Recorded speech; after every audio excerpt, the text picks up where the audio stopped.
Have you heard the word jargon? Jargon.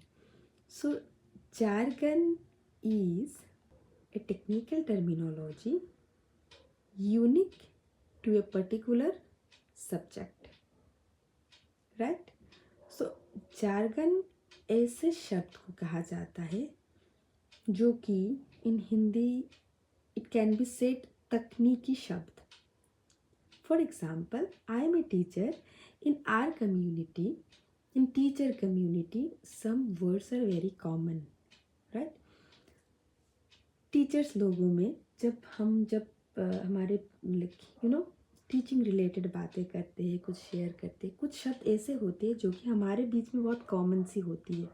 आम तौर पे जब हम किसी और से बातें करते हैं शायद उनको समझ में ना भी आ सकते हैं वो सारे वर्ड्स, जैसे कि स्कैफोल्डिंग है, जैसे कि फ्लिप्ड क्लासरूम है.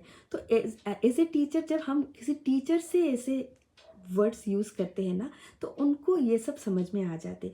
हो सकता है अगर कोई और है, मतलब वो टीचर नहीं है, तो उनको नहीं भी आ सकता है समझ.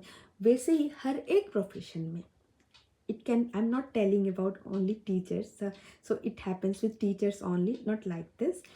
So it may happen with like everyone in each and every profession, like doctors है, engineers है, इनमें भी कुछ ऐसी टर्म्स यूज़ हो सकते हैं, कुछ ऐसे वर्ड्स हो सकते हैं जो उनके बीच में बहुत कॉमन है, ना कि बाकी लोगों के भी, मतलब बाकी लोगों के लिए ये कॉमन नहीं भी हो सकते हैं, पर उनकी जो सेम मतलब प्रोफेशन के जो लोग होते हैं उनके बीच में ये बहुत पॉपुलर भी हो सकते हैं, बहुत कॉमन भी हो सकते, वो समझ जाते.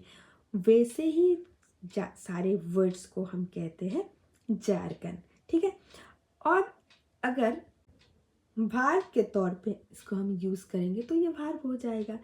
मीन्स जार्गन एक नाउन है, उसको हम भार्ब के तौर पे भी यूज़ कर सकते हैं, जैसे कि jargoning, to utter a jargon, right. So ये भार्ब हो गया. तो ये जार्गन वर्ड नाउन फॉर्म में भी यूज़ हो सकता है और भार्ब फॉर्म में भी इसका यूज़ हो सकता है. तो जार्गन क्या है? कुछ तकनीकी शब्द. आज के लिए इतना ही. Bye bye.